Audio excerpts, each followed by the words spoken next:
Praise the lord. ದೇವರ ಅತಿ ಪರಿಶುದ್ಧ ನಾಮಕ್ಕೆ ಸ್ತೋತ್ರ ಉಂಟಾಗಲಿ. ಈ ಮುಂಜಾನೆಯ ವೇಳೆಯಲ್ಲಿ ದೇವರು ಕೊಡುತ್ತಿರುವಂತಹ ವಾಗ್ದಾನವು ಏಷಯನ ಬರೆದ ಪ್ರವಾದನೆ ಗ್ರಂಥ 26ನೇ ಅಧ್ಯಾಯ 4ನೇ ವಚನವು ಈ ರೀತಿಯಾಗಿ ಹೇಳುತ್ತೆ, ಯೆಹೋವನಲ್ಲಿ ಸದಾ ಭರವಸವಿಡಿರಿ, ಯೆಹೋವನು ಶಾಶ್ವತವಾಗಿ ಆಶ್ರಯಗಿರಿಯಾಗಿದ್ದಾನೆ ಎಂಬುದಾಗಿ ಬರೆಯಲ್ಪಟ್ಟಿದೆ. ನನ್ನ ಪ್ರೀತಿಯ ದೇವರ ಜನರೇ, ದೇವರು ವಾಕ್ಯದ ಮುಖಾಂತರ ಈ ರೀತಿಯಾಗಿ ಮಾತನಾಡುತ್ತಿದ್ದಾರೆ. ಯೆಹೋವನು ಶಾಶ್ವತವಾಗಿ ಆಶ್ರಯಗಿರಿಯಾಗಿದ್ದಾನೆ.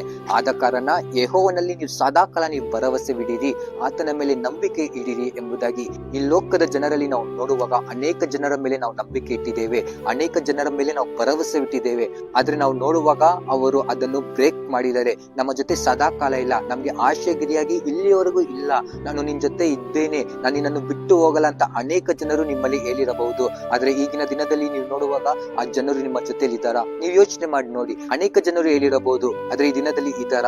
ದೇವರು ಈ ದಿನದಲ್ಲಿ ವಾಕ್ಯದ ಮುಖಾಂತರ ಈ ರೀತಿಯಾಗಿ ಮಾತನಾಡುತ್ತಿದ್ದಾರೆ. ನೀವು ಯೆಹೋವನ ಮೇಲೆ ನೀವು ಭರವಸೆವಿಡಿರಿ, ಆತನು ನಿಮ್ಗೆ ಆಶ್ರಯಗಿರಿಯಾಗಿದ್ದಾನೆ. ಈ ದಿನದಲ್ಲಿ ಮಾತ್ರವಲ್ಲದೆ ಸದಾಕಾಲವೂ ಆತನು ನಿಮಗೆ ಆಶ್ರಯಗಿರಿಯಾಗಿದ್ದಾನೆ ಎಂಬುದಾಗಿ ಆತನ ಮೇಲೆ ನಂಬಿಕೆಯಿಂದ ಭರವಸೆದಿಂದ ಇರಿ. ಆತನು ನಿಮಗೆ ಆಶ್ರಯಗಿರಿಯಾಗಿದ್ದುಕೊಂಡು ನಿಮ್ಮನ್ನು ನಡೆಸಲಿ. God bless you. Have a nice day.